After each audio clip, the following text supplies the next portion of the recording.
Good morning, students. Students, we daily drink water. Water is the basic need of each and every living thing. Water ही प्रत्येक living थिंगची गरज आहे. तशीच ती आपली सुद्धा एक बेसिक नीड आहे. We can't live without water. आपण वॉटरशिवाय राहू शकत नाही. इतर कामांसाठी सुद्धा आपल्याला वॉटरची गरज असते. तसंच आपल्या जगण्यासाठी, आपल्या हेल्थसाठी, आपल्या बॉडीसाठी वॉटर ही खूप गरजेची गोष्ट आहे. पण हे जे आपण पाणी पितो, आपलं हे ड्रिंकिंग वॉटर आहे, हे पिण्यासाठी आपल्याला गरजेचं आहे. पण ते पिण्यापूर्वी ते ड्रिंकिंग साठी सेफ असणं तेवढंच महत्त्वाचं आहे. म्हणजे पिताना पाणी पूर्णपणे प्युअर असणे. प्युअर म्हणजेच काय की त्याच्यात पाण्याशिवाय इतर कोणताही घटक मिक्स झालेला असता कामा नाही. ते प्युअर वॉटर म्हणजे फक्त पाणी, त्यात कोणताही इतर सबस्टन्स मिक्स झालेला नसतो. ते प्युअर वॉटर. मग प्युअर वॉटर आपण कसं ओळखायचं? तर पाण्याचा कलर. प्युअर वॉटरला कलर नसतो. प्युअर वॉटरला टेस्ट नसते. प्युअर वॉटरला स्मेल नसतो. एखादा सबस्टन्स त्यात ऍड झाल्यानंतरच त्याला टेस्ट येते किंवा त्या सबस्टन्सची स्मेल त्याला येते. अदरवाइज प्युअर वॉटरला स्मेल किंवा टेस्ट नसते. मग हे प्युअर वॉटरच आपल्या ड्रिंकिंग साठी सेफ असते. मग आता आपण बघायचं की वॉटर मध्ये कोणते कोणते सबस्टन्स मिक्स कसे होतात किंवा वॉटर प्युअर आणि त्यात मिक्स केल्यानंतर त्याच्यात त्या वॉटर मध्ये बदल काय होतो ते आपण बघूया. इथे काही थिंग्स मी घेतल्यात. काही वस्तू, काही सबस्टन्सेस म्हणजे पदार्थ आहेत. कॉमन सॉल्ट, शुगर, सॉडस्ट म्हणजे भुसा, टर्मरिक पावडर म्हणजे हळद, सॅन्ड म्हणजे माती, स्टोन अँड ऑइल. हे काही थिंग्स मी घेतलेले आहेत. ते आता ते वॉटर मध्ये मी तुम्हाला ऍड करून दाखवणार आहे. एक पुढचा एक्सपेरिमेंट आपण बघू. Here is water in these glasses. Now I am going to add common salt in one glass. This is common salt and I am going to add and I will stir it.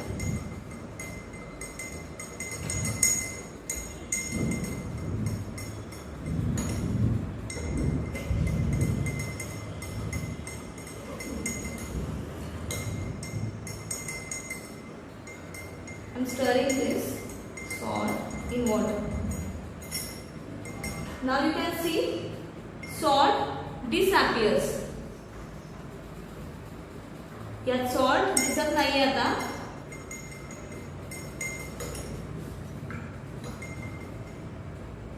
Salt totally dissolve in water. Disappears means what? Disappears झालं म्हणजेच काय झालं? Salt या पाण्यामध्ये पूर्णपणे dissolve झाले म्हणजे पूर्णपणे विरघळलेलं आहे. Now this is sugar. I am going to add this sugar in this water and I will stir it.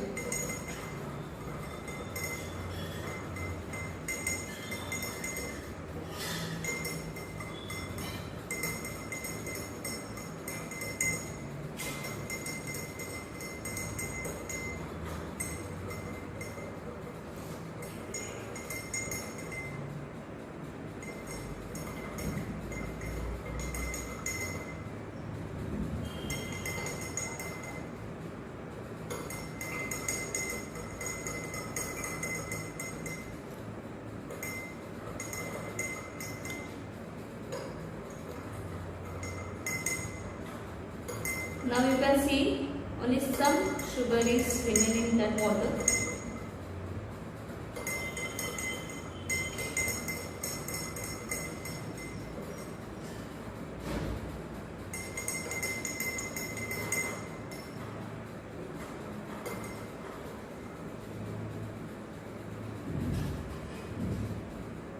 See, now sugar is also disappeared. Means sugar also dissolve in water.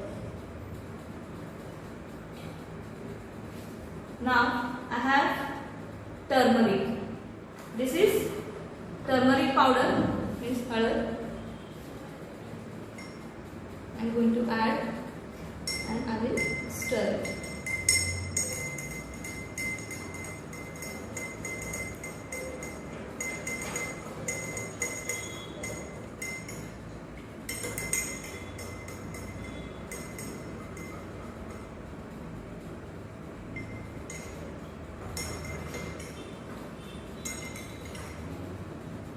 You can see turmeric powder is still in the water.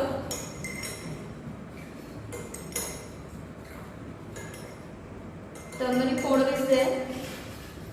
It means turmeric powder do not dissolve in water. I have some sawdust.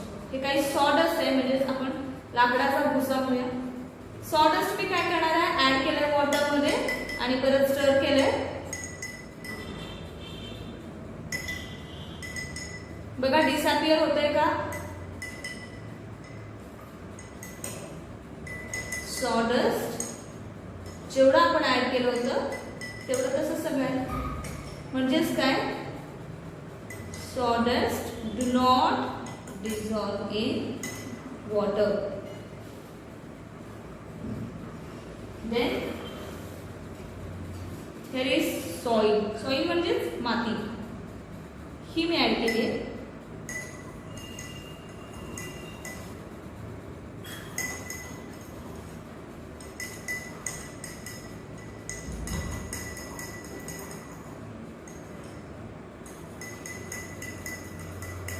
बघा जेवढी add केली होती तेवढीच अजून आहे.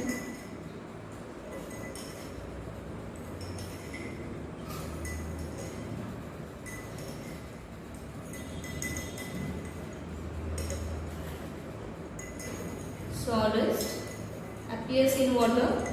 It means sawdust also does not dissolve in water. Here is a stone. दगड आहे इथे, दगड ऍड केलाय.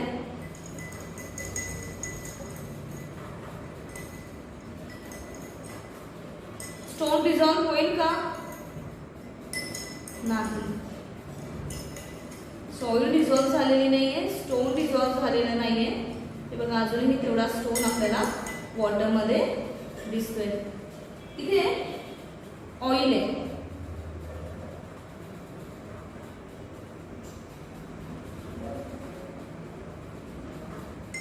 ऑइल मी स्टर केलं.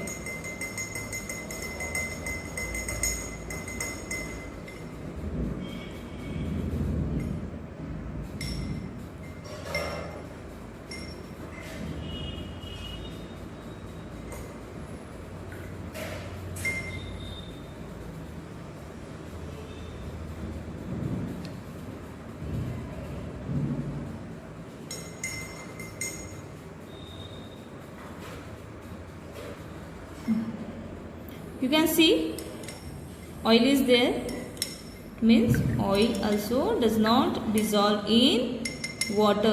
तुम्ही बघाल तर एक लेयर तयार झाली आहे ऑइलची, ते डिझॉल्व झालेलं नाही आहे. एक पाण्यावर लेयर आली आहे ऑइलची. Students, we have done one experiment. आपण काही हे common salt, sugar, sawdust, turmeric powder, sand, stone आणि ऑइल आपण ऍड केलं वॉटर मध्ये आणि आपण बघितलं की कोणते कोणते यातले सबस्टन्स डिझॉल्व झाले आणि कोणते डिझॉल्व झाले नाही. तर कोणते कोणते सबस्टन्स डिझॉल्व झाले होते, तर common salt dissolve in water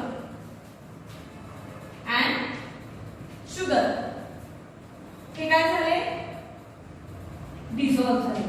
कोणते कोणते डिझॉल्व झाले नाहीये, सॉडस्ट, then turmeric powder,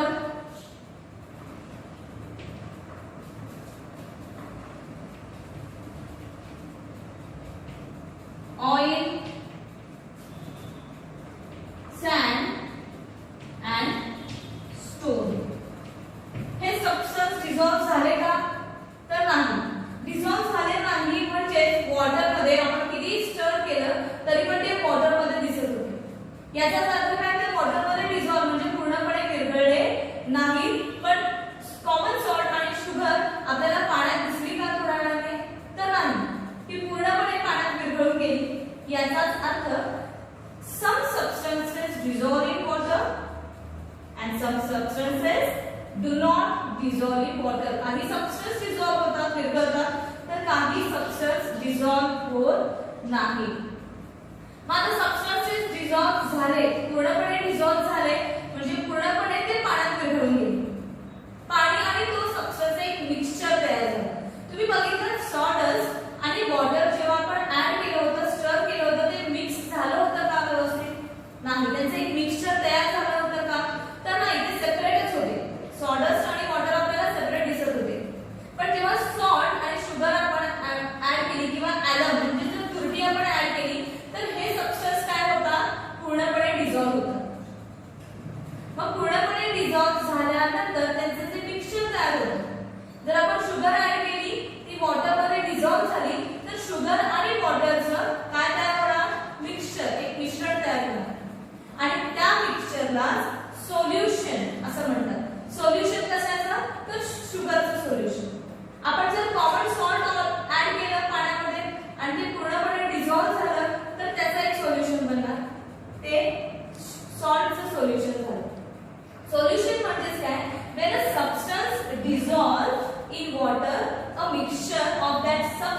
त्या सबस्टन्सचा म्हणजे पदार्थाचा आणि पाण्याचं जेव्हा मिक्सचर तयार होतं, this mixture is called the solution of that substance. तेव्हा त्या सबस्टन्सच्या त्या पदार्थाचं त्याला सोल्युशन असं म्हणतात.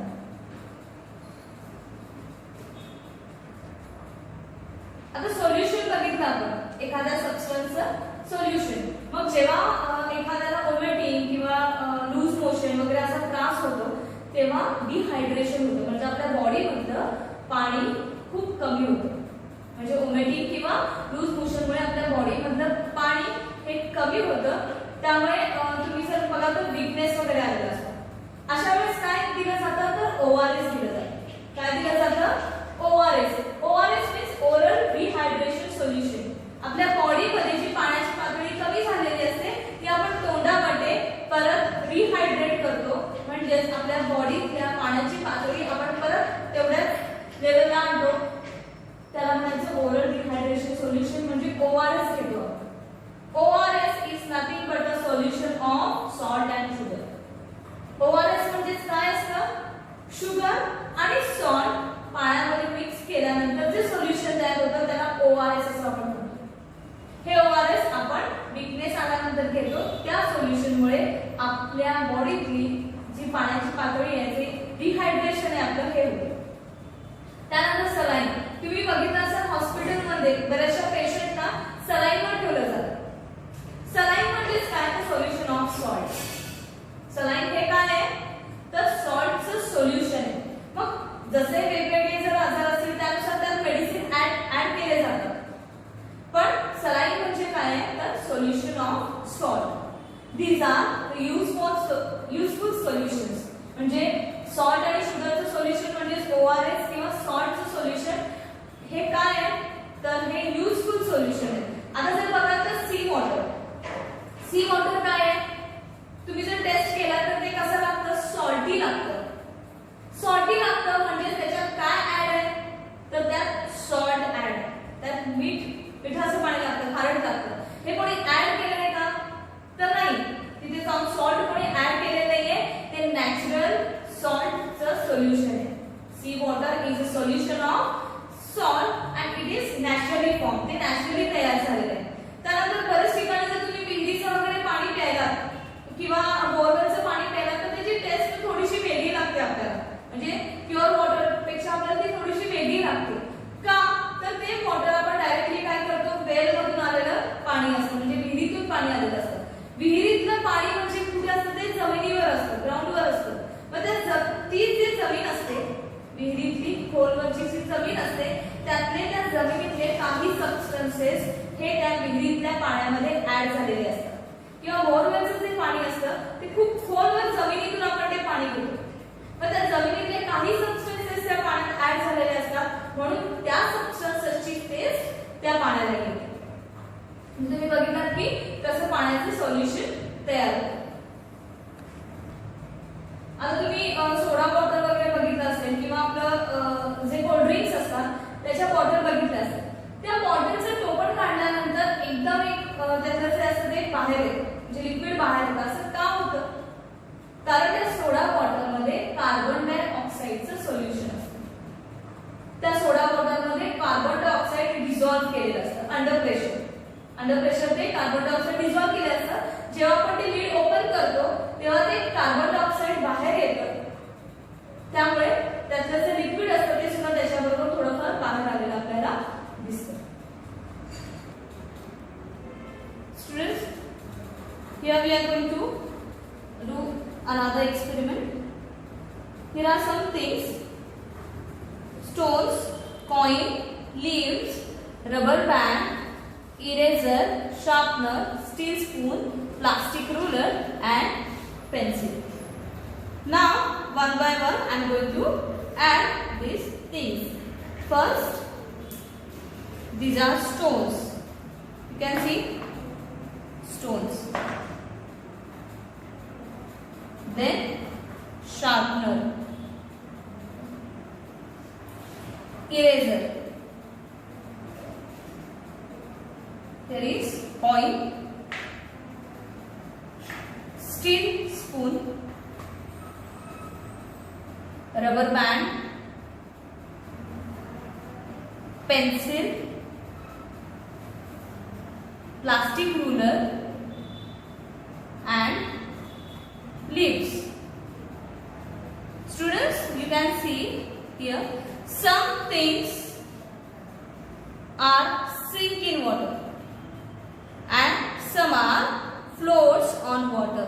You can see leaves, plastic ruler, then pencil, this rubber band are floating on this water, and steel spoon, eraser, sharpener, stones and coin sink in that water.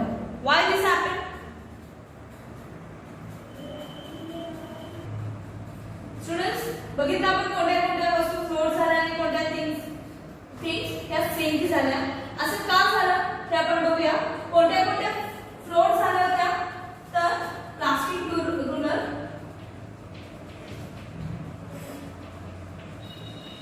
then pencil, leaves and rubber band.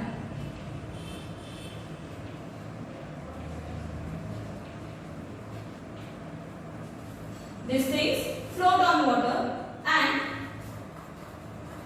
coin, stone, steel spoon,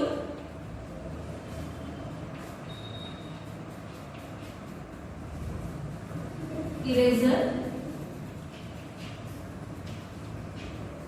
and sharpener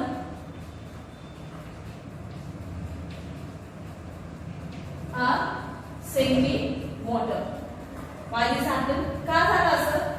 तर हे जे float झालेले आहेत पाण्यात float होणाऱ्या ज्या वस्तू आहेत, म्हणजे जर तुम्ही वूड वगैरे बघाल मोठे मोठे मडके असतात, ते वजनाला जड असतात, पण ते काय असतात पाण्यावर तरंगत असतात, ते फ्लोट होत असतात. किंवा प्लास्टिकच्या ज्या काही वस्तू असतील त्या पाण्यावर फ्लोट होत असतात. असं का होतं? Things that float on water are lighter than water, and things that sink in water are heavier than water. म्हणजे ज्या वस्तू फ्लोट झाल्या त्या वॉटर पेक्षा हलक्या होत्या, त्यामुळे त्या पाण्याला काय झाल्या तरंगत राहिल्या. पण ज्या पाण्यापेक्षा जड होत्या, हेवी होत्या, त्या काय झाल्या लगेचच पाण्याच्या अगदी तळाला गेल्या, त्या सिंक झाल्या, म्हणजे त्या पाण्यात बुडल्या. कारण त्या वजनाने कशा आहेत जड आहे पाण्यापेक्षा, म्हणून या वस्तू पाण्यात बुडल्या. यावरून काय लक्षात आलं तुमच्या? Things that float on water are lighter than water and things that sink in water are heavy. Students, we are learning water safe for drinking. आपण याआधी काय बघितलं की कोणते सबस्टन्स त्यात डिझॉल्व्ह होतात वॉटरमध्ये, कुठले डिझॉल्व्ह होत नाहीत. आणि त्यानंतर आपण एक एक्सपेरिमेंट कोणता बघितला की कोणते थिंग्स फ्लोट होतात आणि कोणते सिंक होतात. आता याची पुढची एक टर्म बघायची आहे की कोणतं वॉटर ड्रिंकिंग साठी सेफ असतं, पिण्यासाठी सेफ असतं.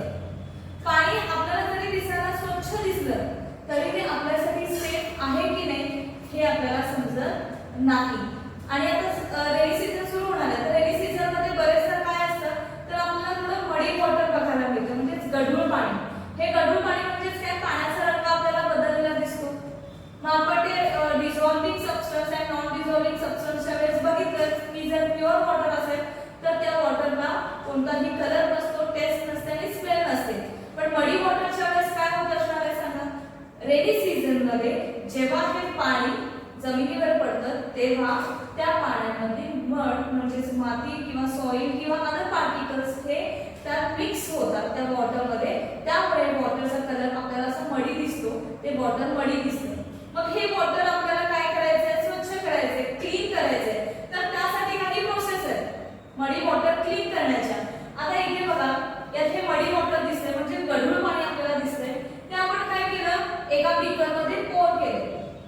हे मडी वॉटर पोर केल्यानंतर आपण काय केलंय? ते स्टेडी ठेवले. म्हणजे जर आपण काय केलं त्याला हलू दिलेलं नाहीये. हे बीकर काय केलंय? आपण स्टेडी ठेवले. स्टेडी ठेवल्यानंतर काय होणार आहे? हे जे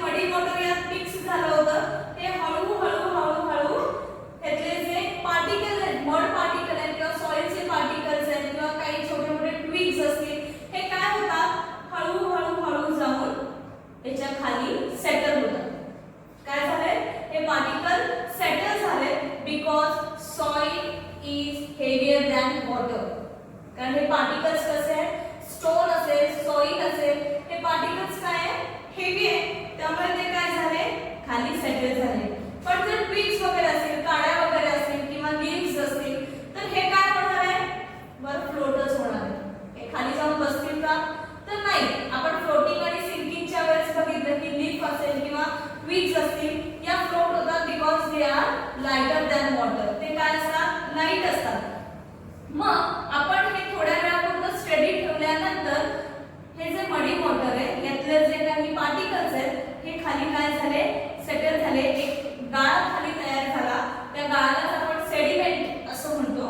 हा जो खाली गाळ दिसतोय तुम्हाला याला सेडिमेंट असं म्हणतात. आता काय केलंय बघा, आपण हे वॉटर स्टडी ठेवल्यामुळे अगदी थोडे पार्टिकल वर राहिले, त्यानंतर बरेचसे पार्टिकल हे खाली सेटल झालेले दिसतात आणि वॉटर आपल्याला क्लीन दिसतंय, इथे ट्रान्सपरंट दिसतंय. हे वॉटर का ट्रान्सपरंट दिसतंय, कारण यातले जे पार्टिकल्स होते ते बरेचसे खाली सेटल डाऊन झाल्यामुळे वॉटर ट्रान्सपरंट अँड क्लीन दिसते आपल्याला. आता हे क्लीन वॉटर आपण काय केले, एका दुसऱ्या बीकर मध्ये पोर केले, या दुसऱ्या भांड्यामध्ये ओतले.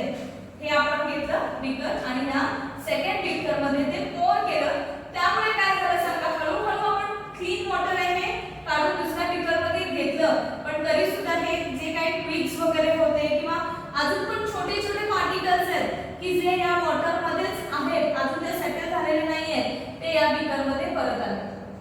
म्हणजे पाणी वॉटर ट्रान्सपरंट झालंय पण पूर्णपणे क्लीन झालंय का, तर नाही. ज्या काही ट्विग्स वगैरे आहेत या अजूनही किंवा छोटे छोटे पार्टिकल्स आहेत जे सेटल झाले होते ते अजूनही या बीकर मध्ये आहेत. मग हे जे आपण सेटलिंग साठी वॉटर ठेवलं होतं क्लीन वॉटर होण्यासाठी, त्या प्रोसेसला काय म्हणतात, the processing of allowing heavier particles to settle to the water of still water is called settling. Still water म्हणजे जे पाणी न हलवता आपण ठेवलं होतं त्या पाण्यामध्ये जे हेवियर पार्टिकल्स आहेत, जे जड पार्टिकल्स आहेत ते खाली सेटल डाऊन होण्यासाठी ठेवणं, पाणी स्वच्छ होण्यासाठी ठेवणं, त्याला सेटलिंग असं म्हणतात. म्हणजे पाणी निवळणे आपण म्हणतो आता सेटलिंग. ही एक प्रोसेस आहे वॉटर क्लीन करण्याची. पण आपण अजून पण बघतो की हे वॉटर सेटलिंगने क्लीन झालंय का, सगळेच्या सगळे पार्टिकल्स खाली सेटल झालेत का, तर नाही. जे काही छोटे छोटे काड्या होत्या, छोटे छोटे जे पार्टिकल्स होते they are still in that water, ते अजूनही तिथे आहेत. मग आपण अजून एक वेगळी प्रोसेस बघूया, ते पाणी क्लीन करण्याचं. आता बघा बऱ्यापैकी आपण हे काय केले, मडी वॉटर क्लीन केले. कुठल्या प्रोसेसने, सेटलिंग या प्रोसेसने. थोडंसं क्लीन मिळाले आपल्याला वॉटर, पण अजूनही ते क्लीन पूर्णपणे आपल्याला मिळालेलं नाही. मग आपण एक दुसरी प्रोसेस त्याच्यावर काय करणार आहोत, ते ॲलम आहे. ॲलम म्हणजेच काय, तुरटी. ती तुरटी आपण स्पिन करणार आहोत, म्हणजे असं फिरवणार आहोत. ते ॲलम स्पिन केल्यामुळे काय झालं की हे जे त्याच्यातले पार्टिकल्स होते ते खाली सेटल होण्यासाठी मदत होते. ते ॲलममुळे ते पार्टिकल्स काय झाले, ते खाली सेटल झाले. आपोआप पाण्याचं वजन वाढल्यामुळे हे पार्टिकल्स पटापट खाली सेटल झाले. ॲलम फिरवल्यामुळे हे पार्टिकल्स खाली सेटल झाले. आता बघा आधीच्या पेक्षा आपल्याला क्लीन वॉटर दिसतंय. ॲलममुळे काय झालं, पार्टिकल्स लवकर खाली जमा झाले, आपल्याला क्लीन वॉटर मिळालं. तरी सुद्धा काही पार्टिकल्स त्यात आहेत, काही पार्टिकल्स त्यात राहिलेले आहेत. Swimming ॲलम in water helps the soil particles in मडी वॉटर टू सेटल डाऊन. ॲलममुळे काय झालं, हे मडी वॉटरचे जे पार्टिकल्स होते, सॉइलचे पार्टिकल्स होते ते खाली बसण्यामध्ये मदत झाली. पण अजूनही काही पार्टिकल्स आपल्याला इथे वर दिसतात. ॲलममुळे सगळंच्या सगळं वॉटर क्लीन झालेलं नाहीये. मग त्याच्यासाठी आपण अजून एक प्रोसेस करणार आहोत. काय प्रोसेस आहे पुढची बघा, इथे एक स्ट्रेनर आहे. हे जे क्लीन झालेलं वॉटर आपण घेतले हे आपण ह्या स्ट्रेनर मधून स्ट्रेन करणार आहोत. ह्या स्ट्रेनर मधून हे वॉटर स्ट्रेन केल्यामुळे काय झालं बघा, जे काही बारीक पार्टिकल्स राहिलेले, सॉइलचे पार्टिकल्स असतील, ट्विग्सचे पार्टिकल्स असतील, जे अजूनही त्याच्यात होते ते या स्ट्रेनरमुळे काय झाले, याच्यात अडकले गेले सगळे या गाळणीत सगळे पार्टिकल्स अडकले गेल्यामुळे आपल्याला म्हणजे खूप जास्त प्रमाणात क्लीन वॉटर मिळालं. स्ट्रेनर की काय झालं, if we strain muddy water it helps to make it clean. This process is called filtration. आपण हे वॉटर फिल्टर केलं. काय केलं, आधी आपण सेटल केलं होतं, त्यानंतर आता आपण फिल्टर केलं. म्हणजे ह्या स्ट्रेनर मधून हे वॉटर पोर केल्यामुळे त्याच्यातून खाली आल्यामुळे हे काय झालं, सगळी जी मडी पार्टिकल्स होते किंवा ट्विग्स वगैरे होते ह्या स्ट्रेनर मध्ये राहिल्यामुळे आपल्याला खूप जास्त प्रमाणात वॉटर क्लीन आणि ट्रान्सपरंट मिळालं. या प्रोसेसला आपण फिल्ट्रेशन असं म्हणतो. स्ट्रेनर मधून पाणी पोर केल्यानंतर फिल्टर झालं, त्या प्रोसेसला आपण फिल्ट्रेशन असं म्हणतो. पण आता एक लक्षात घ्या, या फिल्ट्रेशन मधून काय झालं की आपल्याला फिल्टर वॉटर मिळालं, क्लीन वॉटर मिळालं, ट्रान्सपरंट वॉटर मिळालं. पण हे ट्रान्सपरंट वॉटर अजूनही आपल्या हेल्थसाठी सेफ आहे का, हे कसं करणार? अजूनही त्यात काही छोटे पार्टिकल्स असू शकतात जे स्ट्रेनर मधून सुद्धा आले. मग तसं वॉटर जर आपण प्यायलो तर बरेचदा काय होतं, ते हार्मफुल असतं.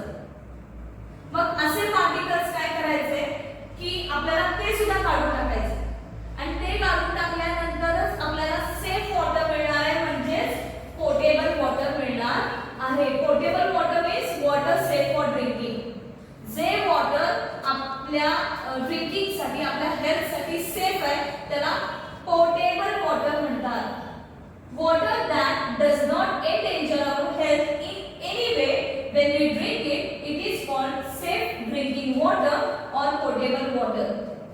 असं ड्रिंकिंग वॉटर जे प्यायल्यानंतर आपल्या हेल्थ साठी कोणताही धोका नसतो त्यालाच पोर्टेबल वॉटर म्हणायचं, त्याला वॉटर सेफ फॉर ड्रिंकिंग असं म्हणायचं. म्हणजे ते पाणी आपल्या ड्रिंकिंग साठी सेफ असतं, सुरक्षित असतं की ते प्यायल्यामुळे आपल्याला कोणताही धोका होणार नाही. अशा वॉटरला पोर्टेबल वॉटर असं म्हणायचं.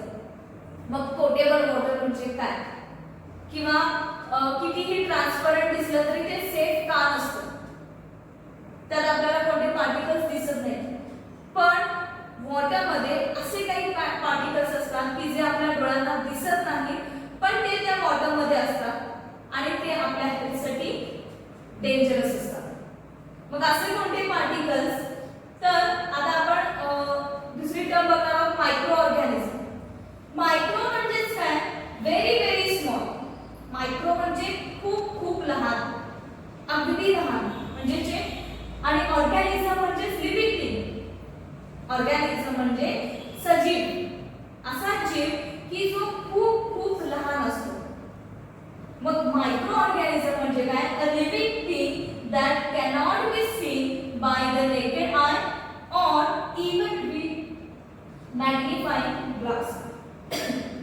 एक असा ऑर्गॅनिझम, एक असा लिव्हिंग थिंग की जो उघड्या डोळ्यांनी आपल्याला दिसत नाही, किंवा मॅग्निफाइंग ग्लास म्हणजे तुम्ही भिंग की ज्याने अगदी छोटी गोष्ट आपल्याला मोठी दिसते, त्या मॅग्निफाइंग ग्लास मधून सुद्धा जो ऑर्गॅनिझम आपल्याला दिसत नाही किंवा आपल्या उघड्या डोळ्यांनी आपल्याला दिसत नाही त्याला म्हणायचं मायक्रो ऑर्गॅनिझम. मग मायक्रो ऑर्गॅनिझम काही आपल्या हेल्थसाठी चांगले असतात तर काही मायक्रो ऑर्गॅनिझम्स आपल्या हेल्थसाठी हार्मफुल असतात. मग असे मायक्रो ऑर्गॅनिझम्स जे आपल्याला आपल्या हेल्थसाठी हार्मफुल असतात आणि जे आपल्याला उघड्या डोळ्यांनी दिसत नाही, ते जर वॉटर मध्ये असतील, प्रेझेंट असतील आणि असं वॉटर जर आपण प्यायलो तर ते आपल्यासाठी हानिकारक आहे, हार्मफुल आहे. मग त्याच्यासाठी तुम्हाला काय करावं लागणार आहे की हे मायक्रो ऑर्गॅनिझम सुद्धा आपल्याला काढून टाकायचे. सेटलिंग झालं, त्यातही आपण पूर्णपणे आपल्याला सेफ पोर्टेबल वॉटर मिळालेलं नाही. त्यानंतर आपण ॲलम फिरवले तरी पण आपल्याला पोर्टेबल वॉटर नाही मिळालं. फिल्ट्रेशन मधून सुद्धा जर आपल्याला पोर्टेबल वॉटर नाही मिळालं तर त्याच्यासाठी आपल्याला काय करावं लागेल, we have to boil that water. आपल्याला ते वॉटर बॉईल केलं पाहिजे. बॉइलिंग मुळे काय होणार आहे सांगा, वॉटर बॉइलिंग मुळे त्यात असणारे जे मायक्रो ऑर्गॅनिझम्स असतील ते मरतील त्या हीटमुळे आणि आपल्याला पोर्टेबल वॉटर मिळेल, म्हणजे जे आपल्यासाठी सेफ आहे. म्हणजे वॉटर बॉईल करणे ही प्रोसेस वॉटर क्लीन करण्यासाठी उपयोगी आहे. आता मायक्रो ऑर्गॅनिझम्स जे आपण म्हटलं की वॉटर मध्ये प्रेझेंट असतात ते हार्मफुल सुद्धा असू शकतात, पण असे काही मायक्रो ऑर्गॅनिझम्स आहेत जे आपल्या बॉडीसाठी आपल्या हेल्थसाठी युजफुल आहेत. असे कोणते ऑर्गॅनिझम्स आहेत? तर आपण योगर्ट किंवा मिल्क व बटर मिल्क बघितलं, ते काय होतं सांगा, मिल्क पासूनच तयार होतं. मग मिल्क मध्ये जे मायक्रो ऑर्गॅनिझम्स असतात त्या मायक्रो ऑर्गॅनिझम मुळेच मिल्क कशात कन्वर्ट होतं? योगर्ट मध्ये, आणि योगर्ट आपण बटर मिल्क मध्ये कन्वर्ट करतो. मग तुम्ही जर योगर्टचा एखादा ड्रॉप घेतला किंवा बटर मिल्कचा ड्रॉप घेतला आणि तो जर मायक्रोस्कोप मध्ये बघितला आपण, तर आपल्याला त्याच्यात बरेचसे मायक्रो ऑर्गॅनिझम्स दिसतील. हे मायक्रो ऑर्गॅनिझम्स त्यात प्रेझेंट असतात, म्हणूनच मिल्क बटर मिल्क मध्ये किंवा योगर्ट मध्ये आपण कन्वर्ट करू शकतो. आणि ते योगर्ट आपण खातो, पण ते हार्मफुल आहे का? तर नाही, कारण त्यातले जे मायक्रो ऑर्गॅनिझम्स असतात जे मिल्कला योगर्ट मध्ये कन्वर्ट करतात, that are useful to us. ते मायक्रो ऑर्गॅनिझम्स आपल्याला युजफुल असतात, ते आपल्याला हार्मफुल नसतात. मग मायक्रोस्कोप म्हणजे काय ते आपण बघूया. एक मायक्रोस्कोपचं चित्र आपण बघूया. हे मायक्रोस्कोप आहे. Microscope, an instrument for looking at very very small things which we cannot see with our eyes or even through a magnifying glass. म्हणजे ज्या गोष्टी आपण नेकेड आईजने किंवा मॅग्निफाईंग ग्लासने बघू शकत नाही, अशा गोष्टी आपण या मॅग्निफाईंग ग्लासने बघू शकतो. तुम्हाला दिसेल या मायक्रोस्कोपने आपण बघू शकतो. इथे दिसेल तुम्हाला की खाली एक प्लेट असते, त्या प्लेटमध्ये आपण कोणतीही वस्तू, अगदी छोट्यातली छोटी वस्तू आपण या मायक्रोस्कोपद्वारे बघू शकतो. म्हणजे मायक्रो ऑर्गॅनिझम जे प्रेझेंट असतात आपल्या वॉटरमध्ये किंवा आपल्या फूडमध्ये किंवा इतर गोष्टींमध्ये, ते आपण या मायक्रोस्कोपने बघू शकतो. स्टुडंट्स, तुम्ही आता मायक्रोस्कोप बघितलं की मायक्रोस्कोपमध्ये आपण अगदी स्मॉल ऑर्गॅनिझम म्हणजे लिव्हिंग थिंग बघू शकतो, जे आपण नेकेड आईजने बघू शकत नाही. मग हे मायक्रो ऑर्गॅनिझम फक्त वॉटरमध्ये किंवा फूडमध्येच असतात का? तर नाही. मायक्रो ऑर्गॅनिझम्स आपल्या आजूबाजूला सगळीकडे असतात. म्हणजे ते सॉइलमध्ये असतात, ते रॉकवर असतात, ते फूडमध्ये असतात, ते कुठेही असू शकतात. हे मायक्रो ऑर्गॅनिझम्स आपल्या आजूबाजूला असतात. But some micro organisms are harmful, some microorganisms are useful to us. काही हार्मफुल असतात तर काही युजफुल असतात. मग आता तुम्ही रेनी सीझन मध्ये बघितला तर बरचसं वॉटर हे काय असतं? मडी असतं. मडी वॉटर म्हणजे गढूळ असतं की त्यात मायक्रो ऑर्गॅनिझम प्रेझेंट असू शकतात. मग अशा वेळेस तुम्ही बरेचसे डिसीजेस बघता की जे रेनी सीझन मध्ये असतात. मग कोणते असतात? तर डायरिया किंवा गॅस्ट्रायटिस असे जे डिसीज असतात, हे कशामुळे होतात? तर ह्या पाण्यामध्ये असणाऱ्या हार्मफुल मायक्रो ऑर्गॅनिझम्स मुळे हे डिसीज आपल्याला होऊ शकतात. मग हे जर डिसीजेस रेनी सीझन मध्ये टाळायचे असतील तर आपण काय केलं पाहिजे? We should boil that water. We should boil drinking water. आपण काय केलं पाहिजे? ड्रिंकिंग वॉटर बॉईल केलं पाहिजे. त्या बॉइलिंगमुळे त्यातले मायक्रो जे हार्मफुल मायक्रो ऑर्गॅनिझम्स आहेत ते सगळे डिस्ट्रॉय होतील. सो स्टुडंट्स, आपण बघितलं की वॉटर सेफ फॉर ड्रिंकिंग म्हणजेच काय, किंवा वॉटरमध्ये डिझॉल्व होणाऱ्या, नॉन डिझॉल्व नाही होणाऱ्या किंवा सिंक होणाऱ्या, फ्लोट होणाऱ्या, आणि वॉटर फिल्ट्रेशनच्या, वॉटर क्लीन करण्याच्या वेगवेगळ्या प्रोसेस बघितल्या आपण. त्यानंतर पोर्टेबल वॉटर ही टर्म सुद्धा आपण बघितली. त्यानंतर